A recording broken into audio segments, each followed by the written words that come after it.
दोस्तों, अगर मैं आपसे कहूं कि एक कंपनी जो कल तक देश और शेयर मार्केट की सबसे पसंदीदा कंपनी थी, वो अगले दिन खुद ही बर्बाद हो जाती है और उसके लाखों शेयर खरीदने वाले लोग पूरी तरह से बर्बाद हो जाते हैं, तो आप क्या कहेंगे?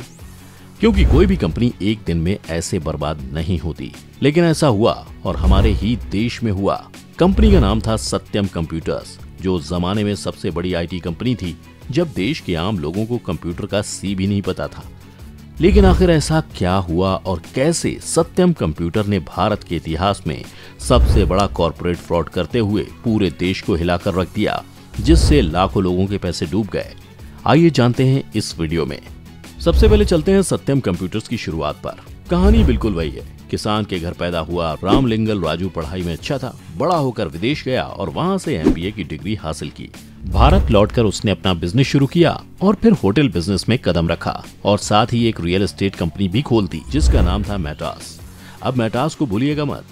आगे बढ़े तो आपको बताएं कि असली में राजू का कारोबार शुरू हुआ 1987 में, जब राजू रामलिंगन ने IT सेक्टर में कदम रखा, क्योंकि उस समय तक IT सेक्टर इतना मजबूत ही नहीं था। उन्होंने 20 कर्मचारियों के साथ एक कंपनी खोली और उसका नाम रखा सत्यम कंप्यूटर्स। साल 1991 में कंपनी को अपना पहला बड़ा क्लाइंट मिला और उसके बाद राजू ने कभी पीछे मुड़कर नहीं देखा। साल 1991 में कंपनी ने बॉम्बे स्टॉक एक्सचेंज में खुद को लॉन्च किया और लॉन्च होते ही मांग ऐसी हो गई कि कंपनी ने दिन दोगुनी रात चौगुनी तरक्की करनी शुरू कर दी। साथ ही में सरकार भी उस समय ऐसे सेक्टर में इतने बड़े काम के लिए सत्यम कंप्यूटर्स के साथ आ गई थी, जिससे सत्यम को इतना बड़ा फायदा हुआ और 2000 तक आते आते इन्फोसिस, विप्रो, TCS के बाद सत्यम भारत की चौथी सबसे बड़ी IT कंपनी बन गई। 2006 में रामलिंग राजू कंपनी के चेयरमैन बने और कंपनी का टर्नओवर $1 बिलियन के ऊपर पहुंच गया, जो कि उस समय किसी भी कंपनी के लिए एक माइलस्टोन हुआ करता था। लेकिन ये सिलसिला अभी रुकने वाला नहीं था और 2008 तक ये $2 बिलियन हो गया, जिसके साथ ही 60 से ज्यादा देशों में कंपनी ने अपना बिजनेस फैला लिया और सत्यम कंप्यूटर भारत में IT सेक्टर की टॉप कंपनी बन गई। लेकिन फिर आया दिसंबर 2008 और अचानक से वर्ल्ड बैंक ने सत्यम कंप्यूटर पर 8 साल का बैन लगा दिया, जिससे पूरे देश से लेकर विदेशों तक लोग हैरान हो गए। वर्ल्ड बैंक ने बैन का कारण दिया कि कंपनी के कॉर्पोरेट गवर्नेंस स्टैंडर्ड्स खराब हैं और अब लोगों को ये बात हजम नहीं हो रही थी, क्योंकि कुछ ही महीने पहले ही world council for corporate governance ने सत्यम को golden peacock award for corporate governance से नवाजा था। मतलब जो कंपनी गवर्नेंस के मामले में मिसाल मानी जाती थी, उसी पर वर्ल्ड बैंक ने बैन लगा दिया। तो ये बात तो हैरान करती ही। अभी ये हैरानी और बढ़नी थी, क्योंकि अगले ही महीने 7 जनवरी 2009 को अचानक कंपनी के चेयरमैन राजू ने अपना पद छोड़ दिया। साथ में लिखा एक लेटर, जिसने स्टॉक मार्केट में भूचाल ला दिया। सेबी को भेजे अपने लेटर में राजू ने लिखा कि सालों से कंपनी की माली हालत खराब चल रही थी, लेकिन उसके बावजूद भी बाजार में कंपनी को बड़ा बनाए रखने के लिए कंपनी को प्रॉफिट में दिखाया गया, जिसके लिए कंपनी के खातों में हेरफेर की गई। अब जब कंपनी के मालिक ने ही ऐसा कर दिया, तो इसके पीछे का पूरा मसला कौतूहल का विषय बन गया। इसके बाद तहकीकात में जो सच सामने आया, उससे लोगों के होश उड़ गए। इस फर्जी प्रॉफिट के खेल की शुरुआत 16 दिसंबर से हुई थी। उस दिन अब्राहम नाम की एक मेल ID से कंपनी के बोर्ड ऑफ डायरेक्टर्स को एक मेल आया। मेल में लिखा था कि कंपनी की बैलेंस शीट में हेरफेर हुई है। तब सत्यम में एक दूसरी कंपनी को खुद में मिलाने की बात चल रही थी। ये बात जब बाजार में पहुंची तो उसी दिन कंपनी के शेयर गिरने लगे। हुआ ये था कि सत्यम में जितना प्रॉफिट मार्जिन दिखाया जा रहा था, उतना था नहीं। प्रॉफिट मार्जिन सिर्फ 3% था और बताया जा रहा था 26%। अब ये 3 को 26 कैसे कर पा रहे थे, उसे समझिए। तो ये सब किया जा रहा था फर्जी बिल बनाकर। कंपनी के बिलों को 2 तरीकों से बनाया जाता था। एक टाइप के बिल पर H मार्क रहता था, H यानी हाइट, मतलब जो बिल छुपाने के लिए होते थे, और दूसरे टाइप के बिल पर मार्क रहता था S यानी C, यानी ऐसे बिल जो दिखाए जा सकते थे। H मार्क वाले ऐसे बिलों की संख्या करीब 7000 थी और उनकी कीमत करीब 5100 करोड़ रुपए थी। बिल भी रोज नहीं बनाए जाते थे, बल्कि तीसरे, छठे, 9वें या 12वें महीने की एक खास तारीख को ये बिल तैयार किए जाते थे। CBI ने जब कंपनी के कर्मचारियों के स्वाइप कार्ड की डिटेल खंगाली, तो पता चला कि करीब 1 दर्जन ऐसे लोग थे जो काम खत्म हो जाने के बाद ये हेराफेरी किया करते थे।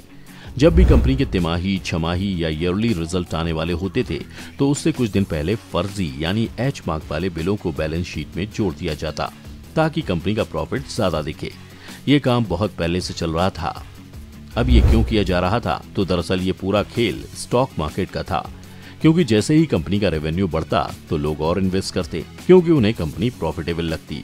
इससे सत्यम के शेयर में खूब उछाल आता, जिसका फायदा राजू अपने लिए उठाता था क्योंकि शुरुआत में रामलिंग राजू की कंपनी में 16% की हिस्सेदारी थी, लेकिन मार्केट में उछाल आने के नाते उसके शेयर की कीमत बढ़ जाती और फिर वो अपने हिस्से के शेयर धीरे धीरे बेचता रहता।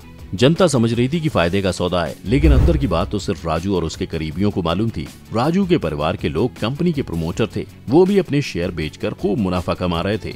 यही कारण है कि आखिर के दिनों तक रामलिंग की हिस्सेदारी सिर्फ 3% ही रह गई थी। बाकी सारे शेयर उसने महंगे दामों पर बेच डाले थे। असल में सत्यम कंप्यूटर कभी राजू का मेन बिजनेस था ही नहीं। वो कैसे, आइए बताते हैं। असल में साल 2000 के बाद के सालों में रियल एस्टेट सेक्टर में अचानक से बूम आया, लेकिन आंध्र प्रदेश में नियम था कि एक कंपनी को 58 एकड़ से ज्यादा जमीन नहीं बेची जा सकती। इसलिए राजू ने इस बूम को यूटिलाइज करने के लिए अपने परिवार वालों के नाम पर 300 से ज्यादा कंपनी खोलकर हैदराबाद में करीब 6000 एकड़ जमीन खरीद ली। इसमें भी घालमेल था। दरअसल उससे साल 2000 में ही खबर लगी थी कि मेट्रो प्रोजेक्ट शुरू होने वाला है, इसलिए उसने आसपास की काफी सारी जमीन खरीद डाली। इतना ही नहीं, उसने कर्मचारियों की तनख्वाह में भी घालमेल किया। सत्यम में कुल 40,000 लोग काम करते थे, लेकिन पेपर पर यह नंबर 53,000 दिखाई जाती थी। इस तरह हर महीने 13,000 लोगों की तनख्वाह रामलिंग खुद हड़प कर जाता था, यानी कि लगभग 20 करोड़ रुपए हर महीने। अपने इसी जीनियस प्लान के लिए उसने IT सेक्टर को इस्तेमाल किया। 2008 तक ये खेल खूब चला, लेकिन फिर मंदी ने दस्तक दी। अमेरिका में मंदी का सबसे बड़ा असर रियल एस्टेट सेक्टर में दिखा और वही भारत में भी हुआ। रियल एस्टेट का कारोबार पूरी तरह बैठ गया। तब सत्यम ने एक तरकीब खोजी। शुरुआत में हमने आपको एक कंपनी के बारे में बताया था, मेटास रियल एस्टेट कंपनी, जिसे रामलिंग राजू ने ही बनाया था और बाद में अपने बेटों को इसका मालिक बना दिया था। 2008 तक फर्जी खातों के सहारे सत्यम में करीब 7,000 करोड़ रुपए की हेराफेरी हो चुकी थी। इसलिए रामलिंग ने प्लान बनाया कि मेटास को सत्यम में मिला दिया जाए।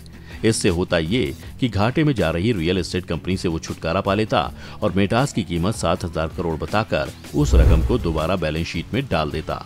अगर रामलिंग की ये तरकीब काम कर जाती तो किसी को पता ही नहीं चलता कि 7,000 करोड़ का हेरफेर हुआ है। लेकिन चूंकि रियल एस्टेट डूब रहा था, तो सवाल उठा कि ठंडे पड़े सेक्टर में सत्यम को क्यों जोड़ा जा रहा है। साथ ही लीक हुई ईमेल ने उसकी सारी पोल खोल दी।